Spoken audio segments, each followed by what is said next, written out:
Hello बच्चा भाई, welcome to my YouTube channel. मैं कैलाश शर्मा। बच्चों, आज आप लोगों के लिए कैपेसिटर के जेईई मेन के one of the most expected 10 concept पे बेस्ड पीवाईक्यूज लेके आया हूं। बच्चों, आज के पीवाईक्यूज बहुत ही अमेजिंग है। बच्चों, आप लोगों को पूरे करने हैं, मतलब ना आप मैं टोटल कैपेसिटर पे 40 क्वेश्चंस अपलोड करने वाला हूं। बच्चों, दीज आर द 21 से लेके 30 तक के क्वेश्चंस। ओके, सो बच्चों करते हैं आज के क्वेश्चंस है क्या क्या। पहला क्वेश्चन बच्चों आप लोगों के सामने, और ये सर्किट वाला प्रॉब्लम है, ठीक है। यहां पे हमें ये दे रखा है कि अ galvanometer G of the 2 ohm resistance is connected in the given circuit. The ratio of the charge stored in C1 and C2 will be। Galvanometer का क्या काम है भाई यहाँ पे? ठीक है, ओके, कोई बात नहीं, दे दिया तो। अच्छा, अच्छा, उसका रेजिस्टेंस दे रखा है, ठीक है, तो कोई बात नहीं बच्चों।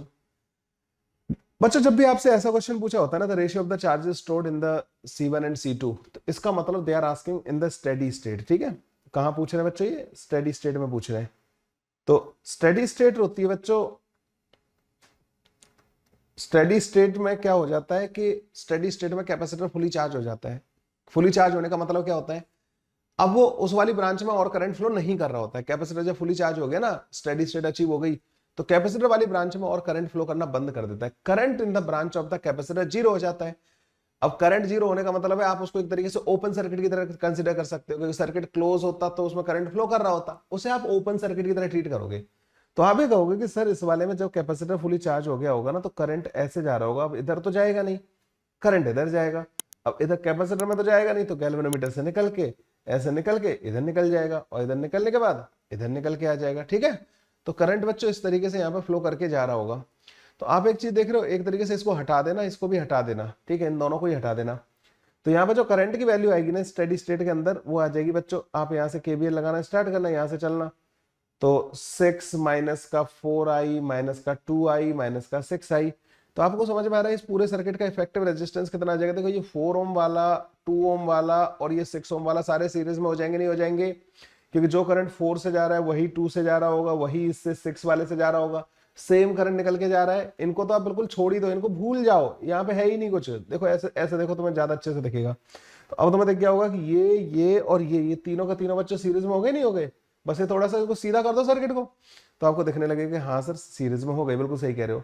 तो बच्चों टोटल रेजिस्टेंस कितना हो जाएगा? 6 2 प्लस 4 12 ओम के बराबर। और बैटरी कितने की लगी बच्चों? 6 वोल्ट के बराबर। तो 6 वोल्ट डिवाइड बाई 12, तो कितना आ जाएगा बच्चों? 1/2 एम्पियर के बराबर आ जाएगा करंट ना। तो यहाँ पे बच्चों 1/2 एम्पियर करंट फ्लो कर रहा होगा इस सर्किट के अंदर। यहाँ पे बच्चों 0 वोल्ट मान लेना, ठीक है, यहाँ पे 0 वोल्ट हो गया, यहाँ पे बच्चों 0 वोल्ट हो गया, ठीक है, 0 वोल्ट यहाँ पे, 0 वोल्ट यहाँ पे। अगर बच्चों आधा एम्पियर करंट यहां से फ्लो करके जा रहा है, आधा एम्पियर करंट अगर यहां से फ्लो करके जा रहा है, तो यहाँ पे कितना ड्रॉप आएगा? आई इंटू आर के बराबर। आई की वैल्यू कितनी है बच्चों? 1/2 के बराबर। दैट इंटू आर कितना है बच्चों? 6 से मल्टीप्लाई कर दो, 3 वोल्ट के बराबर। तो यहाँ का पोटेंशियल बच्चों 3 वोल्ट के बराबर होगा, ठीक है। यहाँ पे बच्चों 2 ओम है इसका रेजिस्टेंस, तो यहाँ से यहाँ तक का जो ड्रॉप आएगा ना, वो 1 वोल्ट के बराबर आएगा। आई इंटू आर, आई हो गया बच्चों 1/2 के बराबर, आर हो गया बच्चों 2 के बराबर। तो यहाँ से यहाँ तक जो ड्रॉप आएगा बच्चों 1 वोल्ट के बराबर आएगा। तो 3 वोल्ट यहाँ पे हो गया। तो यहाँ का पोटेंशियल बच्चों 4 वोल्ट रहा होगा, क्योंकि करंट इधर से आ रहा है, तो इधर वाला हायर पोटेंशियल पे होगा, इधर वाला लोअर पोटेंशियल पे होगा। आई इंटू आर बच्चों, यहाँ पे आई कितना हो गया? 1/2 इंटू दिस। तो यहाँ पे बच्चों 2 वोल्ट का और राइज। अच्छा, वैसे भी आप देख सकते हो 0 वोल्ट 6 वोल्ट, तो यहाँ का पोटेंशियल बच्चों 6 वोल्ट के बराबर होगा। तो बच्चों एक बात बताओ कि इस वाले कैपेसिटर के अक्रॉस जो चार्ज आएगा Q1, क्या बच्चों वो इसके अक्रॉस ड्रॉप, इसके अक्रॉस ड्रॉप है कितना? 6 माइनस का 3 वोल्ट। तो 3 इंटू 4 12 माइक्रो कूलम के बराबर आ जाएगा। और Q2 जो आएगा बच्चों, वो हमारे पास इसके अक्रॉस का ड्रॉप, इसके अक्रॉस कितना ड्रॉप है? यहाँ का पोटेंशियल 0 वोल्ट है, यहाँ का 4 वोल्ट है, तो 4 चिंग 24, तो ये इतने माइक्रो कूलम के बराबर आ जाएगा। तो Q1 डिवाइड बाई जब Q2 करोगे ना बच्चों, तो that comes out to be 1/2, ठीक है। 1/2 के बराबर बच्चों हमारा आंसर आ रहा होगा। तो Q1 अपॉन Q2 बच्चों 1/2 के बराबर हमारे पास हो जाएगा, ठीक है। C option is the correct option. क्या ये समझ आया आपको? बिल्कुल से आया समझ, है ना? ऐसे करते हैं बच्चों इस टाइप के क्वेश्चन को, इस टाइप के कॉन्सेप्ट को मैं टच करना चाहता था, इस वाले क्वेश्चन से हो भी गया वो। अगले क्वेश्चन पे आते हैं बच्चों। Two identical capacitors have same capacitance C, one of them is charged to the potential V and another to the potential 2V. The negative end of both are connected together. When the positive ends are also joined together, the decrease in the energy of the combined system is। तो यहाँ पे ये कह रहे हैं कि बच्चों एक कैपेसिटर ये हो गया, है ना, एक कैपेसिटर बच्चों यहाँ पे हो गया, ओके। दोनों आइडेंटिकल कैपेसिटर हैं, इसका कैपेसिटेंस भी सी के बराबर है, इसका भी सी के बराबर है बच्चों। One of them is charge to the potential V and the another to the charge potential 2V। The negative end of both are connected together. तो मान लो ये V तक चार्ज कर रखा है तो इस पर माइनस का सी भी चार्ज होगा, यहाँ पे बच्चों प्लस का सी भी चार्ज होगा, यहाँ पे माइनस का 2C भी चार्ज होगा, यहाँ प्लस का 2C भी चार्ज होगा। ठीक है, तो ऐसे कनेक्ट कर दिया आपने ना इनको। जैसे आप इस तरीके से कनेक्ट करोगे आपको ये समझ में आ रहा है।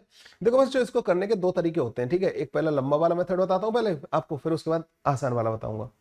यहाँ पे पोटेंशियल डिफरेंस ज्यादा है बच्चों, तो यहाँ से आप क्या करना कि कुछ चार्ज भेज देना इधर की तरफ, तो यहाँ से चार्ज निकल जाएगा तो यहाँ माइनस का क्यू आ जाएगा, और यहाँ पे चार्ज आके ऐड हो जाएगा तो यहाँ पे प्लस का क्यू आ जाएगा। बच्चों यहाँ से यहाँ तक का ड्रॉप इजिकल टू यहाँ से यहाँ तक के ड्रॉप के बराबर होगा, दोनों जगह का ड्रॉप बराबर होगा। तो आप लिखोगे CV प्लस का Q divided by C equal to 2CV minus का क्यू डिवाइडेड बाई सी। ऐसे लिख सकता हूँ नहीं लिख सकता हूँ बच्चों, यहाँ से यहाँ तक का ड्रॉप इजिकल टू यहाँ से यहाँ तक का ड्रॉप, सी से सी कट जाएगा बच्चों, क्यू इधर आ जाएगा तो 2Q इजिकल टू CV बनेगा, और यहाँ पे बच्चों क्यू की वैल्यू आ जाएगी CV डिवाइडेड बाई 2 के बराबर। ठीक है, CV डिवाइडेड बाई 2 के बराबर चार्ज जो यहाँ से फ्लो करके चला जाएगा।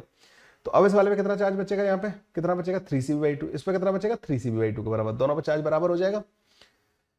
तो जो पहले इनिशियल एनर्जी थी ना बच्चों, U इनिशियल जो था वो था हाफ CV², ये पहले वाले की, हाफ C इंटू 2B का स्क्वायर ये दूसरे वाले की थी। ठीक है, तो U इनिशियल जो आ जाएगा ना, इनिशियल एनर्जी जो होगी 5/2 CV² के बराबर हो जाएगी। ठीक है, इनिशियल एनर्जी हो गई। फाइनल जो होगी ना बच्चों, अब देखो दोनों के क्रॉस पोटेंशियल डिफरेंस कितना हो जाएगा फाइनल में, या तुम डायरेक्ट ऐसे लिख लो, दोनों पे चार्ज बराबर आ रहा है तो हाफ C कितना हो गया, C तो बच्चों C रहेगा, पोटेंशियल एक काम करो Q²/2C वाला फॉर्मूला लगाओ, और क्योंकि दोनों पे चार्ज सेम है, दोनों पे सेम पोटेंशियल एनर्जी आ रही होगी, सेम एनर्जी आ रही होगी, क्यों, दोनों पे चार्ज भी सेम और कैपेसिटर भी सेम है, तो Q²/2C को 2 टाइम्स कर देना टोटल एनर्जी पता करने के लिए ना। तो Q² हो जाएगा बच्चों 3CV डिवाइडेड बाई 2 का square divided by 2 into C। ठीक है, Q²/2C का डबल कर दिया मैंने ना, ये कट जाएगा बच्चों, यहां से आ जाएगा 9CV² डिवाइडेड बाई 4 के बराबर। ठीक है, तो बच्चों डेल्टा U जो आ जाएगा ना, इनिशियल माइनस का फाइनल, इसको बच्चों एक काम करो 10/4 लिख लो और इसको 9/4, तो ये हो जाएगा बच्चों CV² डिवाइडेड बाई 4 के बराबर, ये आंसर आ जाएगा। ठीक है, तो जो एनर्जी जो लॉस होगी ना वो ये आ जाएगी। अब ये लंबा वाला मेथड था, मैंने बोला था ना कि इसके दो मेथड बताऊंगा। देखो मेथड 2 ये कहता है बच्चों, जब ये दोनों को तुम इस तरीके से कनेक्ट कर दोगे ना तो दोनों पैरेलल में आ गए। अगर आप एक पॉइंट A मान लो यहाँ पे और एक पॉइंट B मान लो बच्चों, तो ये दोनों कैपेसिटर कैसे हो जाएंगे पैरेलल में, तो आप इनका इक्विवेलेंट लिख लेना। पैरेलल में इक्विवेलेंट क्या होगा बच्चों, A और B के क्रॉस 2C के बराबर। ओके, इस वाली प्लेट का और इस वाली प्लेट का टोटल चार्ज कितना था, 2CV इधर था, CV इधर था, तो 3CV इधर रख देना, माइनस का 3CV इधर रख देना, तो U फाइनल बच्चों आप डायरेक्ट ही कैलकुलेट कर सकते हो, 3CV का square divided by 2 into 2C। तो U फाइनल जो आ जाएगा ना बच्चों वो 9/4 CV² के बराबर आंसर आ जाएगा। ठीक है, ये आ जाएगा बच्चों हमारे पास आंसर, U फाइनल हमारे पास ये आ गया, और U इनिशियल तो बच्चों हम यहाँ से कैलकुलेट कर लेंगे। तो कई बार बच्चों ऐसे पैरेलल कॉम्बिनेशन मान के ना इनको जल्दी खत्म कर देते हैं। टोटल चार्ज उसकी इस वाली प्लेट में लाके रख दो इधर वाला, अगर मान लो इनको नेगेटिव पॉजिटिव भी कनेक्ट किया होता ना तो भी नेट चार्ज यहाँ रखना था, पोटेंशियल डिफरेंस पूछा हो, एनर्जी पूछी हो, आसानी से हो जाता है। मैथड 2 अच्छा लगा होगा तुम लोगों को, है ना, ऐसा कर लिया करना। इसका डी वाला आंसर था। ठीक है, डी वाला ये, ठीक है। ओके, अगला क्वेश्चन आ जाओ बच्चों। A condenser of 2 microfarad capacitance is charge steadily from 0 to 5 coulomb. ठीक है, which of the following graph represent correctly the variation of the potential difference across its plate with respect to the charge q on the condenser। देखो इन्होंने कहा कि steadily मतलब constant rate से आप इसको चार्ज को मतलब कर रहे हो, कैपेसिटर के चार्ज को 0 से 5 कूलम तक लेके जा रहे हो। अब ये कह रहा है कि पोटेंशियल डिफरेंस और चार्ज का ग्राफ पूछा, ये तो बहुत ही लल्लू क्वेश्चन हो गया। V इक्वल टू जो होता है Q/C के बराबर होता है। अब C तो थोड़ी बदल रहा है, ये तो कांस्टेंट है, तो ये V और Q का ग्राफ कैसा आएगा, V वर्सेस Q क्या आएगा, स्ट्रेट लाइन। आप बोलोगे हाँ सर स्ट्रेट लाइन आएगा, ओरिजिन से पास होती हुई। फाइनल चार्ज 5 कूलम करना है, चलो 5 हो गया। फाइनल पोटेंशियल कितना होगा, final potential 5 divided by C, C कितना है 2 माइक्रो फैराड के बराबर, तो फाइनल पोटेंशियल आएगा 2.5 इंटू 10⁶ वोल्ट के बराबर। तो 2.5 तक कौन सा वाला स्ट्रेट लाइन जा रहा है, ये वाला जा रहा है। ठीक है, 5 पे 2.5 और ये कह रहा है 5 पे 5, तो ऑब्वियस सी बात है ए वाला ऑप्शन करेक्ट हो जाएगा ना। इसमें बस ये देखना था, ज्यादा कुछ था नहीं, ये लल्लू वाला क्वेश्चन था। ठीक है, अगले क्वेश्चन पे आ जाओ बच्चों। Capacitance of an isolated conducting sphere of radius r1 becomes n times when it is enclosed by a concentric conducting sphere of radius r2 connected to the earth. The ratio of the radii r2 divided by r1 is, ये हमारी sheet का question है ना, हमारी sheet की exercise 1 में ये question दे रखा है। ये कह रहे हैं कि जो आइसोलेटेड कंडक्टर है ना बच्चों, उसका जो कैपेसिटेंस है C1 जो है, मान लो इसको मतलब C बोल देते हैं, ठीक है। C जो होगा वो 4 pi epsilon not into r1 के बराबर होगा, यही होता है ना कैपेसिटेंस। अब आपने क्या कर दिया कि इसको एनक्लोज कर दिया, है ना, एनक्लोज कर दिया आपने एक दूसरी कॉन्सेंट्रिक शेल से, ठीक है। और अब इसके कैपेसिटेंस के बारे में बात करनी है अपन को। तो तुम्हें ये पता होना चाहिए कि जो इसका जो कैपेसिटेंस होता है ना C डैश, वो 4 pi epsilon not A into B, मतलब R1 into R2 divided by R2 minus का R1 के बराबर होता है, यही होता था ना कैपेसिटेंस, है ना। ओके, तो ये कैपेसिटेंस होता है बच्चों। ये कह रहे हैं कि ये कैपेसिटेंस पुराने वाले का n टाइम्स है, तो becomes n times when it is enclosed by a concentric conductive sphere of radius r2 connected to earth. अच्छा, यहाँ पे इसको अर्थिंग कर रखी है इसकी, ये ध्यान रखना, अर्थिंग कर रखी है मतलब तुम्हें इस कॉम्बिनेशन के बारे में बात करनी है, क्योंकि एक तरीके से देखो पहले भी यहाँ पे एक प्लेट थी, जब ये आइसोलेटेड था ना तब भी एक प्लेट थी, लेकिन वो इन्फिनिटी पे थी, क्योंकि कोई भी चार्ज दोगे वो एनर्जी कहां तक स्टोर करेगा, इन्फिनिटी तक। तो पहले वो प्लेट इन्फिनिटी पे थी और इन्फिनिटी पे पोटेंशियल उसका क्या था, 0। अब आपने उस प्लेट को क्या कर दिया है, छोटा कर दिया है, आपने उस प्लेट को क्या कर दिया है, छोटा कर दिया है, बस R2 रेडियस का कर दिया है, ये R2 रेडियस की कर दी है बस ना, वो इन्फिनिटी वाली प्लेट को छोटा कर दिया है। तो बेसिकली जब देखो R2 इन्फिनिटी होता है ना, तो यहां से R2 कॉमन लेके डिवाइड करोगे ना, देखो R2 अगर इन्फिनिटी होगा तो R1 बहुत छोटा होगा, तो R2 माइनस का R1 क्या बन जाएगा अपने पास, R2 माइनस का R1 जो होगा वो हमारे पास R2 के बराबर हो जाएगा, R2 से R2 कट जाएगा, देखो ये आ जाएगा कैपेसिटेंस, यही वाला है ना। तो इस केस में क्या कर दिया आपने, उसको छोटा कर दिया। अर्थिंग करने से क्या हो गया कि इसका पोटेंशियल 0 बोल दिया इन्होंने ना, अर्थिंग कर दी ना तो पोटेंशियल हम 0 बोलेंगे। तो बेसिकली अब इसका कॉम्बिनेशन सिर्फ यहाँ से यहाँ तक ही कंसीडर करना है, यहाँ पे कोई चार्ज वार्ज नहीं आएगा, क्योंकि यहाँ पे अर्थिंग हो रखी है, यहाँ का पोटेंशियल 0, इन्फिनिटी का पोटेंशियल 0, तो कोई इलेक्ट्रिक फील्ड नहीं आएगा बाहर वाले रीजन में। तो बस इन दोनों के जो बीच वाला रीजन है ना, यही हमारे लिए कैपेसिटर की तरह काम करेगा, है ना। इन दोनों के बीच वाला रीजन हमारे लिए कैपेसिटर की तरह काम करेगा। तो बीच वाले रीजन का कैपेसिटेंस तो ये होता है ना। तो ये C डैश जो बच्चों n टाइम्स है 4 pi epsilon not into R1 के, इससे बच्चों उड़ा दो यहाँ से, तो हमारे पास यहाँ पे R2 बचेगा और ये बन जाएगा nR2 माइनस का nR1 के बराबर। The ratio of R2 divide by R1 पूछा है इन्होंने, तो nR1 बच्चों इधर ले आना और इसको लिख लेना, R2 को अलग कर लेना और ये n माइनस का 1 के बराबर हो जाएगा। तो R2 divided by sorry R1 है ये, ठीक है, R2 डिवाइड बाई R1 जो आ जाएगा ना, वो n divided by n minus का 1 के बराबर आ जाएगा। लो जी,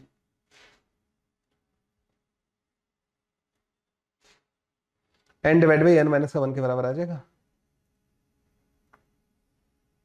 ठीक है। ओके, तो ए वाला आंसर आ जाएगा। The total charge on the system of the capacitance. अगले क्वेश्चन पे आते हैं बच्चों। The total charge on the system, और अगर पिछला वाला अगर परेशानी है ना तो बच्चों इस वाले कॉन्सेप्ट का अच्छे से रिवीजन कर लेना, है ना। इसमें 2-3 केस बनते हैं, सिलेंडर वाला भी कर लेना, सिलेंडर वाला भी पूछ सकते हैं। अगले पे आओ बच्चों, अगला question. The total charge on the system of the capacitance and क्यों लगा दिया, C1 1 माइक्रोफैराडे, C2 2 माइक्रोफैराडे, C3 बच्चों 4 microfarad and C4 3 microfarad connected in parallel is, assume a battery of 20 voltage connected to the combination. पहली बात तो आपको ये, अरे बहुत ही लल्लू क्वेश्चन को इतना घुमा फिरा के बोला है, डायग्राम बना। इसका जो C इक्विवेलेंट होगा बच्चों आपको पता है, कैपेसिटेंस ऐड हो जाते हैं, C1 plus C2 plus C3 plus C4, तो 1 2 3 3 7 10 माइक्रोफैराड हो जाएगा इक्विवेलेंट कैपेसिटेंस, ठीक है। बैटरी का वोल्टेज कितना है बच्चों, बैटरी कितने की लगाई है, वो 20 वोल्ट की लगाई है, ठीक है, 20 वोल्ट की बैटरी लगा दी आपने। तो टोटल चार्ज जो आएगा बच्चों Q is equal to C equivalent into V के बराबर आ जाएगा। तो Q आ जाएगा बच्चों C equivalent which is 10 microfarad that into 20, तो Q की वैल्यू आ जाएगी बच्चों 200 माइक्रो कूलम के बराबर, ठीक है, 200 माइक्रो कूलम के बराबर बच्चों, ए ऑप्शन आ जाएगा। इस क्वेश्चन में तो कुछ दम था ही नहीं, और इस क्वेश्चन को कोई गम भी नहीं था, है ना, ना दम था ना गम था। ओके, अगले क्वेश्चन पे आ जाते हैं बच्चों। A source of potential difference V is connected to the combination of the two identical capacitor as shown। दो कैपेसिटर है बच्चों और इस तरीके से एक सोर्स कनेक्ट कर दिया अपन ने। व्हेन की के is closed the total energy stored across the combination is even. एक मिनट, व्हेन द की के इज क्लोज्ड, दोनों को क्लोज कर रखा है। नाउ की के is open and the dielectric of dielectric constant 5 is introduced between the plate of the capacitors. The total energy stored across the combination is E2, the ratio of E1 divided by E2. Beautiful question है भाई ये वाला ना। पहले तो बच्चों एक काम करो, जब की को क्लोज कर रखा है तुमने, जब यहाँ पे की को क्लोज कर रखा है, इसने मतलब बहुत मल्टीपल कॉन्सेप्ट कवर कर डाले इस वाले क्वेश्चन में। जब आपने इसको क्लोज कर रखा है तो what is happening here is, जब ये की क्लोज है तो कैपेसिटेंस जो होगा ना बच्चों 2C के बराबर हो जाएगा, दोनों पैरेलल में लगे हुए ना तो 2C हो जाएगा। तो यहाँ पे जो एनर्जी आएगी ना E1 वो half 2C into we square के बराबर आ जाएगी। ठीक है, तो CB स्क्वायर के बराबर आ जाएगी। पहले तो ये E1 तो हमारा आ गया। जब बच्चों आपने इसको ओपन कर दिया, अब जब आप इसके अंदर डाइलेक्ट्रिक फिल करोगे ना तो इसकी कैपेसिटेंस बदल जाएगी, लेकिन इसका चार्ज, इस पर VC चार्ज था बच्चों, यहाँ पे भी माइनस का VC के बराबर था क्योंकि पैरेलल में कनेक्टेड थे, दोनों के अक्रॉस पोटेंशियल डिफरेंस V के बराबर होगा, है ना। यहाँ पे पहले VC चार्ज था। जब आप डाइलेक्ट्रिक इसमें इंट्रोड्यूस करोगे ना तो इसका चार्ज नहीं बदलेगा। क्यों? क्योंकि अब ये सर्किट ब्रेक कर दिया ना तो इसका चार्ज कहीं जा नहीं सकता, तो चार्ज बच्चों यही रहेगा। तो जब E2 लिखोगे ना तो दूसरे वाले की जो एनर्जी होगी ना बच्चों वो VC उसका चार्ज का स्क्वायर डिवाइडेड बाई 2। डाइलेक्ट्रिक बच्चों कितने का है? K का, नहीं 5 का, तो कैपेसिटेंस इसका 5C के बराबर हो जाएगा। अब तो 5C, ये तो बच्चों इसकी एनर्जी हो गई। जब डाइलेक्ट्रिक आप इसमें इंसर्ट करोगे ना तो बच्चों इसके अक्रॉस, यहां तो मैंने Q स्क्वायर बाई 2C वाला फॉर्मूला लगाया है, यहां पर मैं हाफ CB स्क्वायर वाला फॉर्मूला लगाऊंगा क्योंकि इसके अक्रॉस पोटेंशियल भी रहेगा, ये चार्ज फ्लो करा के पोटेंशियल सेम रखेगा। तो हाफ 5C इंटू वी का स्क्वायर। ठीक है, तो ये E2 जो होगा ना बच्चों, E2 जो होगा ना बच्चों वो आ जाएगा हमारे पास 1/10 CB square plus 5/2 CB square. ठीक है, 26 CB square divided by 2, sorry 10। एक तीर से दो निशाने लगाने वाली बात हो गई है ना। तो E1 अपॉन E2 जो आ जाएगा ना बच्चों, ये दोनों का जो रेशियो आ जाएगा E1 अपॉन E2, ये बच्चों 10/26 या फिर आप इसको बोल सकते हो 5/13 के बराबर आ जाएगा। मुझे तो बहुत अच्छा लगा बच्चों ये वाला क्वेश्चन ना, आपको पता नहीं। तो 5/13 C ऑप्शन बच्चों करेक्ट ऑप्शन आ जाएगा। इसमें दोनों कॉन्सेप्ट कवर कर लिए उन्होंने। कौन कौन से? बैटरी कनेक्टेड हो, बैटरी डिस्कनेक्टेड हो, डाइलेक्ट्रिक स्लैब इंसर्ट करने के बाद एनर्जी में क्या फर्क पड़ेगा, दोनों ही कॉन्सेप्ट कवर कर डाले इसमें ना। चलिए भाई, बढ़िया क्वेश्चन, एक बढ़िया क्वेश्चन मिल गया करने को ना। ऐसे क्वेश्चंस रिवीजन करवा देते हैं आपका अच्छे से। अगले क्वेश्चन पे आते हैं बच्चों। Two capacitors each having capacitance 40 microfarad are connected in series. अच्छा, दो कैपेसिटर आपने क्या सीरीज में कनेक्ट कर रखे हैं। The space between one of them is filled with the dielectric material of the dielectric constant K such that the equivalent capacitance of the system becomes 24 microfarad. The value of K will be, तो ये तो series parallel combination के बारे में बात कर रहे हैं। ठीक है, दोनों की कैपेसिटेंस बच्चों 40 माइक्रोफैराड थी, है ना। तो C1 तो बच्चों मान लो 40 माइक्रोफैराड ही है। C2 जो हो जाएगा ना बच्चों वो हमारा K टाइम्स 40 माइक्रोफैराड के बराबर हो जाएगा, है ना। कैपेसिटेंस K टाइम्स हो जाती है ना जब डाइलेक्ट्रिक इंसर्ट करते हैं। ठीक है, ओके। अब ये कह रहा है कि इक्विवेलेंट, आपको पता होना चाहिए कि इन दोनों का जो इक्विवेलेंट आता है ना वो आता है हमारे पास C equivalent is equal to C1 C2। Series combination में यही होता है ना फॉर्मूला, C1 प्लस का C2।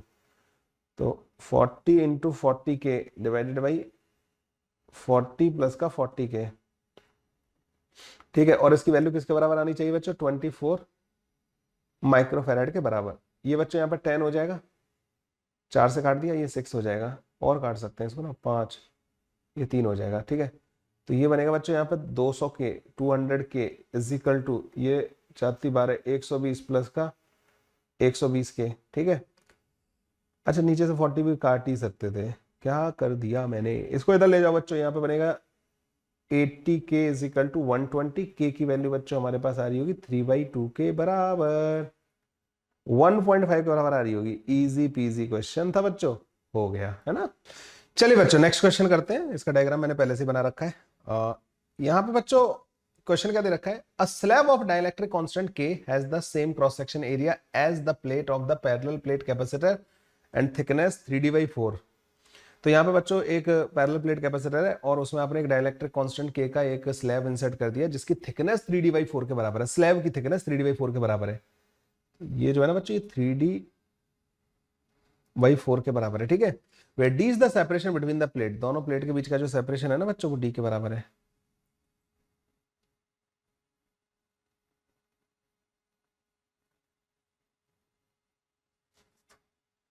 The capacitance of the capacitor when the slab is inserted between the plate will be, तो कैपेसिटेंस क्या होगा बच्चों? अच्छा, सी नॉट जो है बच्चों, जब एयर फिल कर रखी थी ना तो कैपेसिटेंस सी नॉट था, तो सी नॉट जो होगा ना बच्चों वो epsilon not a divided by D के बराबर होगा, ठीक है। ये epsilon not a divided by D के बराबर होगा। जब आपने ये स्लैब इंसर्ट कर दी बच्चों, तो अब आपको पता है कि आप इस वाले को एक कैपेसिटर मानते हो, इसको एक कैपेसिटर मानते हो, दोनों को सीरीज में लगा हुआ मानते हो, C1 C2 इस तरीके से करते हैं हम इस टाइप के क्वेश्चन को, ये C1 मानेंगे, इसको C2 मानेंगे। C1 की जो वैल्यू होगी ना बच्चों वो epsilon not a divided by D by 4 के बराबर होगी, ठीक है। तो ये हो जाएगी 4 epsilon not a divided by D के बराबर। C2 की जो वैल्यू होगी ना बच्चों epsilon not a divided by 3 D by 4 के बराबर होगी। 4 को ऊपर ले जाना ऑलरेडी ना, ठीक है, 4 को ऊपर ले जाकर रख देना, तो ये C2 हो गया बच्चों। तो जो C इक्विवेलेंट आएगा ना, तुम्हें पता है सीरीज कॉम्बिनेशन में C equivalent C1 into C2 divide by C1 plus का C2 होता है, तो C1 इंटू C2 इन दोनों का मल्टीप्लीकेशन करो तो ये हो जाएगा 16 एप्सिलॉन नॉट का square A square divided by 3D square, ठीक है, एंड दिस डिवाइडेड बाई इन दोनों का सम करो बच्चों, तो epsilon not a divided by D तो ले लेना कॉमन, कितना 4 टाइम्स, ठीक है, ये बनेगा बच्चों 1 प्लस का, अच्छा मैं यहाँ पर के से मल्टीप्लाई करना भूल गया, यहाँ के से भी मल्टीप्लाई होगा ना इसमें डाइलेक्ट्रिक कांस्टेंट है, तो के बाई 3 आ जाएगा हमारे पास, है ना। एक epsilon not a divide by D काट देना, 4 काट देना बच्चों ना, तो सी इक्विवेलेंट जो आएगा ना, और 3 का बच्चों एलसीएम ले लेना, तो 3 से 3 भी कट जाएगा, तो ये आ जाएगा बच्चों 4 epsilon not a divided by 3 plus का के इंटू डी के बराबर आंसर आ जाएगा, ठीक है, ये होगा बच्चों हमारा आंसर। ओके, तो 4 epsilon not a divided by D 3 plus का के, तो epsilon not a divided by D को हम क्या रख देंगे सी नॉट, तो सी इक्विवेलेंट जो बनेगा ना बच्चों 4, अच्छा एक के भी तो था ऊपर यार, क्या हो रहा है बार बार, एक ऊपर के भी है ना, इसको जो मल्टीप्लीकेशन में भी तो के आएगा एक, ठीक है, यहाँ पे के भी होगा, तो 4 के सी नॉट डिवाइडेड बाई 3 प्लस का के, ये आ रहा होगा बच्चों आंसर ना, 4 के सी नॉट डिवाइड बाई 3 प्लस का के, ए ऑप्शन बच्चों इसका करेक्ट ऑप्शन आ रहा होगा। क्लियर है? तो ऐसे क्वेश्चंस को बच्चों इस तरीके से। अच्छा एक और चीज बता दूं मैं यहाँ पे, इस प्लेट की जो प्लेसिंग है ना उससे कोई फर्क नहीं पड़ता, इसको आप इधर थोड़ा बहुत पैरेलल शिफ्ट कराओ, इधर लेके जाओ, कोई फर्क नहीं पड़ेगा बच्चों, ठीक है, ध्यान रखना इस चीज का। अगले क्वेश्चन पे आते हैं बच्चों, two metallic plate form a parallel plate capacitor, the distance between the plate is D. दो मेटालिक प्लेट है बच्चों, दोनों के दोनों क्या कर रही है, पैरेलल प्लेट कैपेसिटर फॉर्म कर रही है, दोनों के बीच का डिस्टेंस डी दे रखा है, a metal sheet of the thickness d/2 and the area equal to area of each plate is introduced between the plate, what will be the ratio of the new capacitance of the to the original capacitance, ठीक है। Okay बच्चों, original capacitance था ना, मान लो वो C1 के बराबर था, तो वो epsilon not a divided by D के बराबर आ जाएगा, है ना। जब आपने मेटल प्लेट इंट्रोड्यूस कर दी ना बच्चों, तो पता है मेटल प्लेट क्या करती है, मेटल प्लेट का जो के होता है ना वो इनफाइनाइट होता है, ठीक है, तो एक तरीके से इनफाइनाइट कैपेसिटेंस ऑफर करेगी ये वाली ना। तो एक तरीके से ये मानो कि ये भी एक मेटल प्लेट है, ये भी मेटल प्लेट है, इसके अंदर कोई इलेक्ट्रिक फील्ड ही नहीं आएगा। देखो अगर मान लो इस पर कोई चार्ज क्यू माना जाए यहाँ पे ना, इस वाली प्लेट पे हम कैपेसिटेंस कैसे पता करते हैं, हम दो प्लेट के बीच में कैपेसिटेंस कैसे पता करते हैं, उन पे चार्ज मानते हैं, कैपेसिटेंस का फंडा क्या होता है बच्चों ना, सी, तो Q divided by potential difference, V positive minus का वी नेगेटिव, यही होता है ना फॉर्मूला। तो जब तुम यहाँ पे क्यू चार्ज मानोगे तो यहाँ पे भी क्यू चार्ज मानोगे इस वाली प्लेट पे, है ना बच्चों, इसके अंदर इलेक्ट्रिक फील्ड जीरो आ जाएगा, इलेक्ट्रिक फील्ड सिर्फ इस वाले रीजन में होगा, तो मतलब ये वाला एक कैपेसिटर की तरह काम कर रहा होगा, इसके अंदर तो कोई फील्ड ही नहीं होगा, तो ये एनर्जी भी स्टोर नहीं कर रहा होगा। तो एक तरीके से ऐसे मानो कि जो dy2 जो गैप है ना, बस उसका कैपेसिटेंस लिखना है, इस वाले का कैपेसिटेंस तो हमारे किसी काम का रहेगा नहीं। अदरवाइज आप ये भी कह सकते हो सर इसका कैपेसिटेंस इन्फिनिटी मान लेते हैं, तो आपको पता है कि सीरीज कॉम्बिनेशन में सी इक्विवेलेंट जो होगा, एक तो सी इन्फिनिटी हो गया, that into C divided by C infinity plus का सी, तो इनफाइनाइट कैपेसिटेंस तुम्हें पता है सी इन्फिनिटी प्लस का सी, सी इन्फिनिटी के बराबर हो जाएगा, सी इन्फिनिटी से सी इन्फिनिटी कट जाएगा, तो इक्विवेलेंट कैपेसिटेंस जो आएगा ना वो ओनली सी के बराबर आएगा, इस एयर वाले गैप के बराबर आएगा। तो इसका जो इक्विवेलेंट कैपेसिटेंस है ना वो epsilon not a divided by dy2 के बराबर आ जाएगा बच्चों ना, 2 टाइम्स C1 के बराबर। तो the what is the ratio of the new capacitance to the original capacitance, तो जो न्यू है ना C2 डिवाइडेड बाई ओरिजिनल, इन दोनों का रेशियो बच्चों 2 के बराबर आ रहा होगा, ये आंसर हो जाएगा। तो 2:1 will be the answer of this question, ठीक है, ए ऑप्शन बच्चों हमारे पास करेक्ट ऑप्शन आ जाएगा। अगले क्वेश्चन पे आ जाते हैं बच्चों, two capacitors having capacitance C1 and C2 respectively are connected as shown in the figure. दो कैपेसिटर बच्चों ऐसे कनेक्ट कर दिए, initially capacitor C1 is charge to the potential V volt by a battery, C1 को आपने V volt तक connect कर लिया, the battery is then removed and the charged capacitor C1 is now connected to uncharged capacitor C2 by closing the switch. The amount of charge on the capacitor C2 after equilibrium is, देखो इस पे जो charge था ना वो Cb के बराबर था, यहाँ पे माइनस का Cb के बराबर था, ठीक है। जब आपने इसको कनेक्ट कर दिया तो इस पे कुछ Q चार्ज आ जाएगा, यहाँ माइनस Q आ जाएगा। अभी Q कहाँ से आया होगा बच्चों? Q यहाँ से गया होगा ना, यहाँ से, ठीक है, यहाँ से गया होगा, यहाँ प्लस का Q आ जाएगा। तो मैं पता है बच्चों, यहाँ से यहाँ तक का पोटेंशियल यहाँ से यहाँ तक के पोटेंशियल के बराबर होना चाहिए, बस यही करना होता है बच्चों। एक ही वेरिएबल मानना, क्यू चार्ज फ्लो करा देना पूरे सर्किट में। मल्टीपल कैपेसिटर भी हो ना तो क्यू मान लेना कि क्यू इससे निकल के गया, उस पर क्यू बढ़ेगा तो उधर से निकल के जाएगा, फिर उस पर बढ़ेगा, उधर से निकल के जाएगा, ऐसे चलता जाएगा। तो Cb माइनस का Q divided by actually C1 भी होगा बच्चों ना, ये ध्यान रखना, divided by C1 is equal to Q divided by C2। ये पोटेंशियल ड्रॉप बराबर कर दोगे ना इन दोनों के अक्रॉस, दो ही है चीजें सर्किट में लगी हुई है, दोनों का ड्रॉप बराबर कर दो, यहाँ से यहाँ तक का potential drop is equal to यहाँ से यहाँ तक का पोटेंशियल ड्रॉप होना चाहिए। तो यहाँ पे बच्चों हमारे पास जो Q की वैल्यू आ जाएगी ना, C1 C2V माइनस का Q C2 is equal to Q C1, ठीक है। तो Q की वैल्यू जो आ जाएगी ना बच्चों, C1 C2V divided by C1 plus का C2, ये आ जाएगी क्या? ओके, तो ए ऑप्शन बच्चों करेक्ट ऑप्शन आ जाएगा, ठीक है। Amount of charge on the capacitor ये आ जाएगा बच्चों हमारे पास। सो बच्चों ये थे आज 10 क्वेश्चंस, और मुझे तो बहुत अच्छे लगे, बताओ ना, मुझे लगता है कि आपके रिवीजन के लिए परफेक्ट क्वेश्चंस थे, आपने अच्छे से रिवीजन कर भी लिया होगा इन क्वेश्चंस के थ्रू।